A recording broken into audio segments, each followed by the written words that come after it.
WCBI News at 10 starts now. Thanks for staying up with us tonight. Governor Tate Reeves was joined by Mississippi Senate delegation for his daily coronavirus briefing. There was talk not only of the resources coming from Washington, but also how the state has been handling challenges in the meantime. Kaitlin Jackson has more. Governor Tate Reeves was joined by Senators Roger Wicker and Cindy Hyde-Smith Wednesday. You hadn't seen me sitting up here complaining about what the federal government has or has not done. Mississippians step up. We work with our federal delegation, we work with our federal partners, we work with the president, and when we can't get something from them, we figure out a way to make a ventilator at the University of Mississippi Medical Center. They detailed some of what the federal dollars may be used for and talked about how to move forward. We reopen and recover. We need a huge expansion of testing. Congress appropriated $25 billion for testing last week. We're going to be changed forever. I don't think we're going to go back to business as normal, and we don't need to go back to business as normal because it is there. We're still under a significant threat. In the way of testing, the state health officer previously noted the challenges in getting rapid tests. She had a call with our CDC, federal partners, HHS, trying to figure out how to get more of that. Still a bit of a struggle, but we hopefully see a light at the end of the tunnel. Reeves says he's also working with federal partners to get more rapid testing capabilities. He also notes that the state will act quickly on distributing the federal CARES Act money. We are committed to get every single available resource to the people of Mississippi in as expedited a way as possible and get it to them so that they can use it now, not 8 months from now, not 8 years from now, but as soon as humanly possible, because now is when people are hurting. Kaitlin Jackson, WCBI News. The state only has until the end of the year to get that federal money distributed. Some of it has already been sent out directly to places like the Department of Health and Department of Education. The COVID-19 crisis has changed everything about our daily life. It's cost thousands of Mississippians their jobs and livelihood. As the job search continues for many people, there's one military branch that's still recruiting soldiers.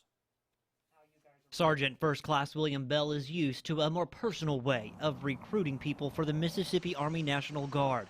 The current pandemic is keeping the recruiter from going to high schools and colleges. Instead, he's using a more informal approach. We're having to Facebook pages, Instagram, news stations, stuff like that, just to get the word out, to try to reach more people. Sergeant Bell says it's a catch-22. On one hand, it's slowed down the process of getting people to enlist, but for those already enlisted, It's actually made that process a little bit easier because they don't have a work schedule to work around anymore. They don't have the school schedule to work around. So the people that we were working before all this started were able to process them actually a lot faster. with recruiting a little low during the coronavirus, what Sergeant Bell wants you to know is the Mississippi Army National Guard is still hiring.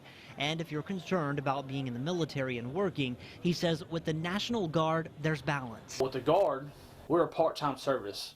So that means when I say part-time, I really do mean part-time. It's 1 week a month, 2 weeks in the summer. The Army National Guard, Bell says, is all about community and serving those in your neighborhoods, which is why he says even during the coronavirus crisis, people have stepped up, wanting to be a part of something bigger than themselves. I've had several people contact me and be like, you know, I see what the Guard is doing right now. I see that, hey, y'all are actually out there.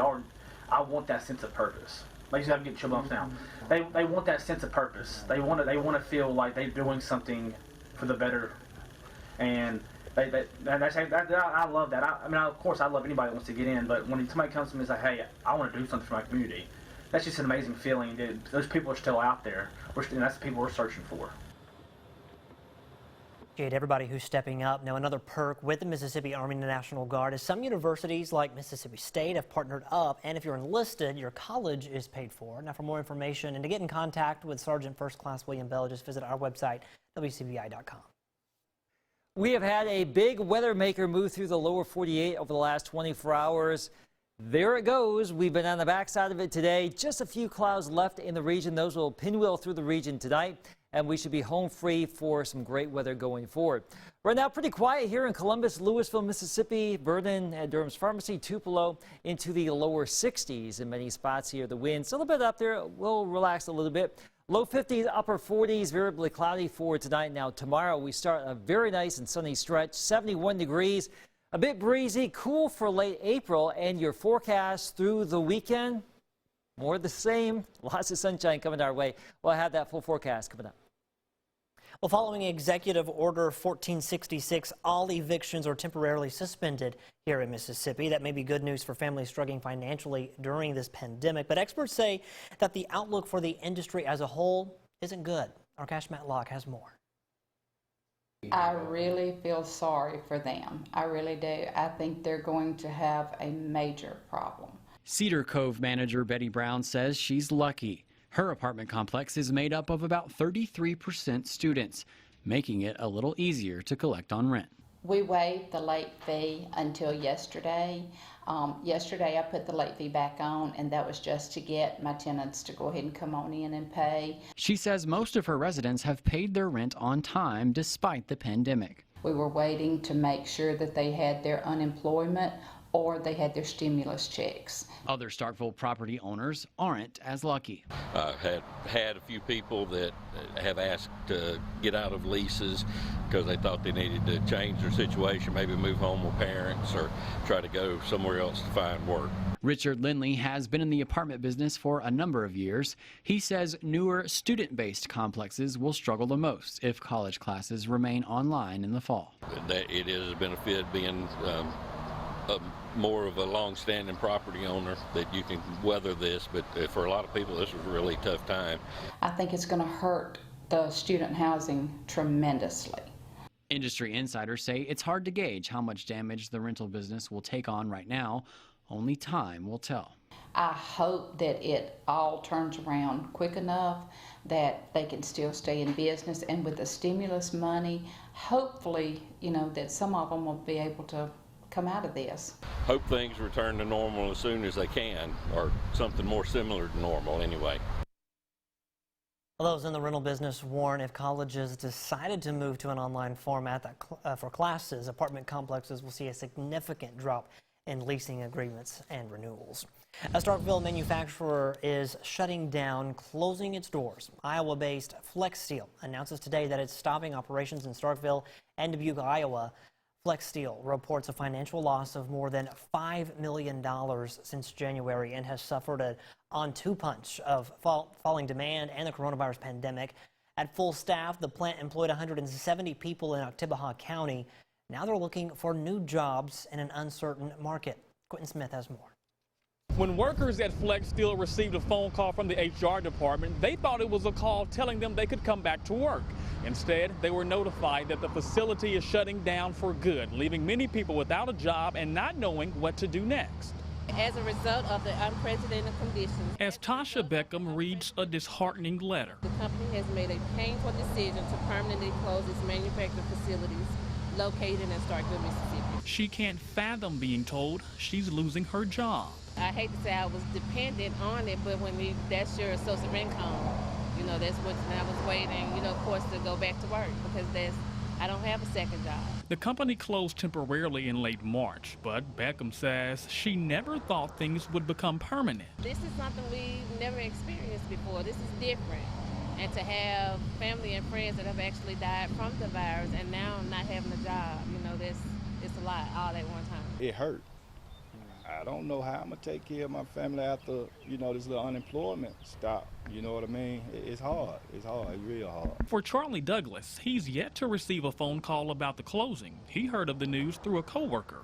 He says he's not only disappointed to lose his job, but also the way Flex Steel is handling this entire situation. I still got vacation hours. I want to know what I need to do to get those.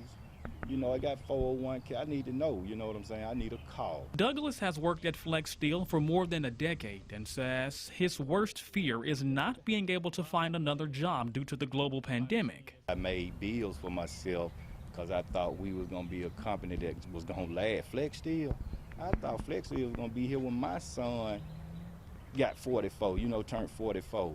But it was a surprise, man. Both Beckham and Douglas say they don't know what's next. But in the meantime, they're going to lean on their faith to get them through these uncertain times. I may take this time to go back to school. I know a lot of people are not hiring right now, so I'm not sure about work.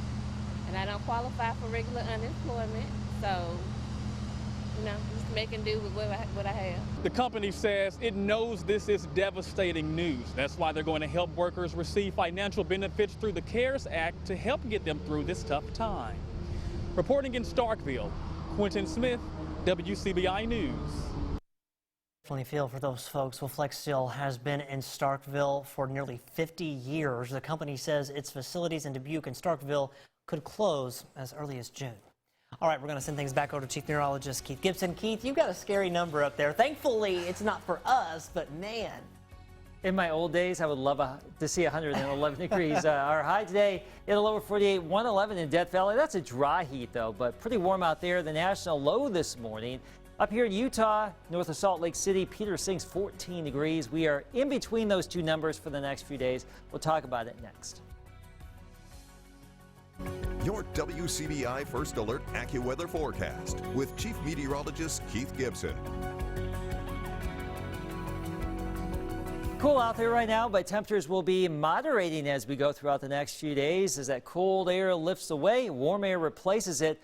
We're talking 80s for the weekend. Now, today, let's recap it. Our time lapse from Louisville, Mississippi. Look at the sun and the clouds. We had a few showers out there, some thunder showers, brief downpours, even a little bit of small hail, but a heavenly sunset in Winston County there at Nanawaya. Look at that great scene. A couple of other great photos to show you. A nice rainbow in Kemper County. Jessica sends us that. And a great sunset in the Columbus area at the Lock and Dam. Thanks to Jody for that great photo right there. The rain on the way out. We still have some clouds in the region. Some of those will pinwheel through here as we go throughout the course of the overnight hours. Futurecast doing a pretty good job here. So we may see some clouds tonight. But in general, 4-hour day Thursday, mostly sunny. The clouds continue moving away. It will be a bit breezy with a northwest wind, but all things considered, a pretty nice day. Here's our first alert forecast. There's shadow getting ready to go forward in this time of the pandemic with the bandana, with the mask, ready to go there. Socially distanced, hopefully. Mostly sunny tomorrow, 7 o'clock, 52, 66 at noon, and pleasantly cool at 4 o'clock in the low 70s here. So all things considered, for late April, the last day of April, we can see some really rough weather. We can have really hot and humid weather. But tomorrow, we're looking at some great weather, upper 60s to low 70s with a northwest wind that could gust up to about 25 here. So it will be another one of those sunny and breezy days here. But all things considered, pretty nice as that cooler weather lifts away. Behind me, let me get out of the way, we have some 80s that will be developing out there across the high plains, and that's the warmer weather coming our way. So here's the big picture. We have no real active weather here for our Thursday or Friday. We will roll on into your Saturday. We're looking pretty good. Maybe some passing clouds here, but we're looking great through Saturday and Sunday. That front right there will probably weaken as it comes in on Monday. I think the next best chance for rain around here will probably be late Tuesday into Tuesday night or early Wednesday. So very nice here for the next 7 days. Here's your AccuWeather 7-day forecast. We're looking at 71 tomorrow, 47 tomorrow night. Still a bit cool for us. And then we start to moderate. Picture perfect 78 Friday.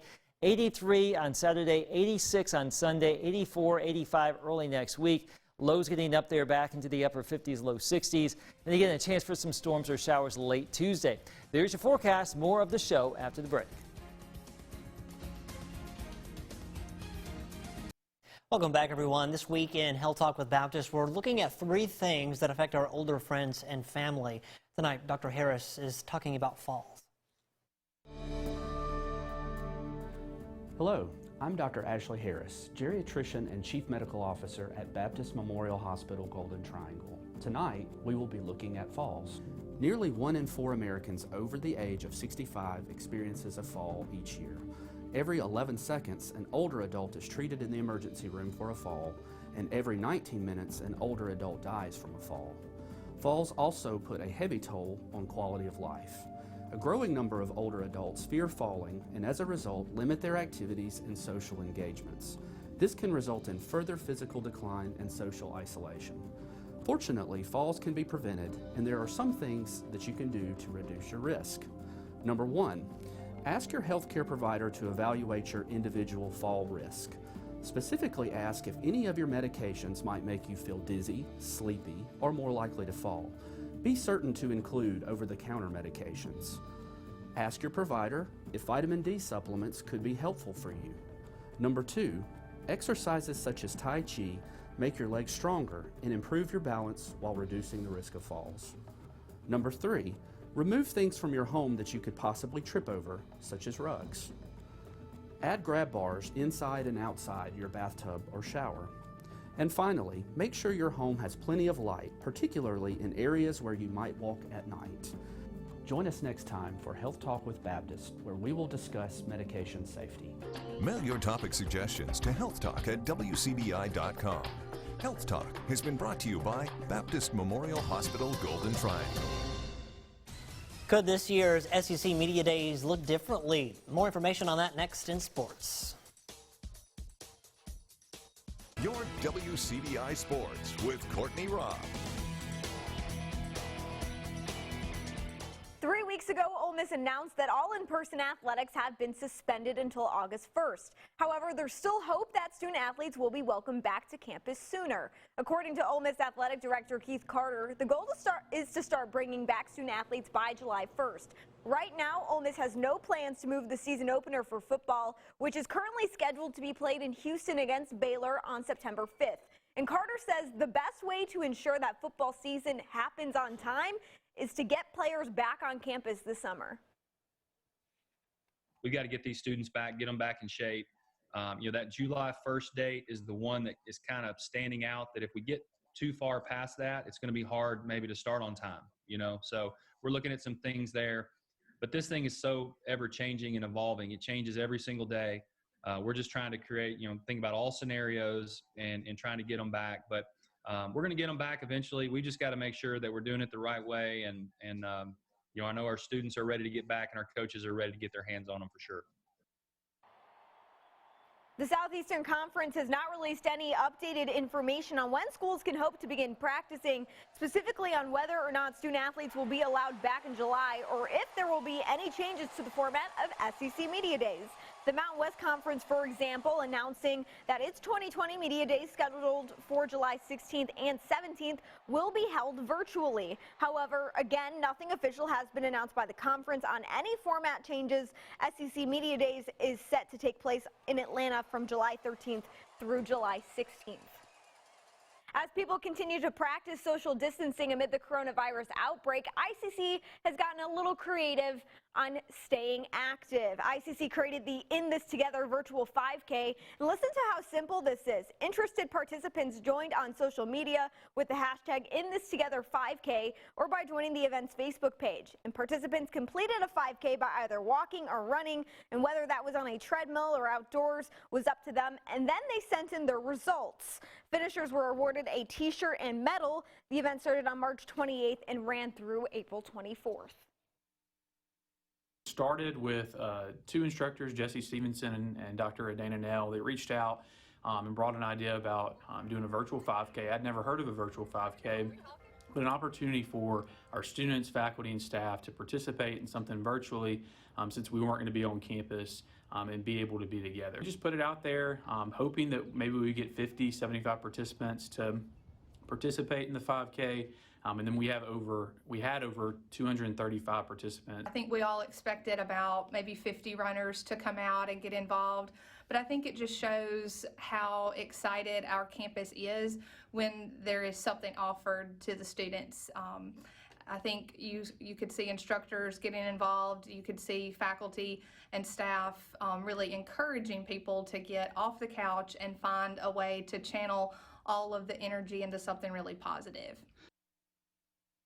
And here's your good sports news of the day. NASCAR driver Ryan Newman has been cleared to race again. If you remember back in February, he was involved in a fiery crash in the final lap of the Daytona 500. He was then hospitalized for 2 days with non-life-threatening injuries. Newman says he plans to return to racing once NASCAR once again resumes. That's it for sports. We'll have more for you when we come back. Stay with us. Sunshine for our Thursday, a bit breezy as well, low 70s, cool tomorrow night, 47 degrees, but your Friday, Saturday, Sunday, we start to moderate things. Your 80s are back for the weekend, the first weekend of May. We start a new month. and it looks like we'll change things around a little bit and start to dry things out. It's been incredibly wet, but really over the next 7 days here, only one real chance of storm, Scott, probably late Tuesday into Tuesday night. There you go. I'm telling you, we're going to love this upcoming weekend. Cannot wait. And absolutely can't. We need 3 days off. We do. Let's take it. Thanks for watching, everyone. We'll see you tomorrow.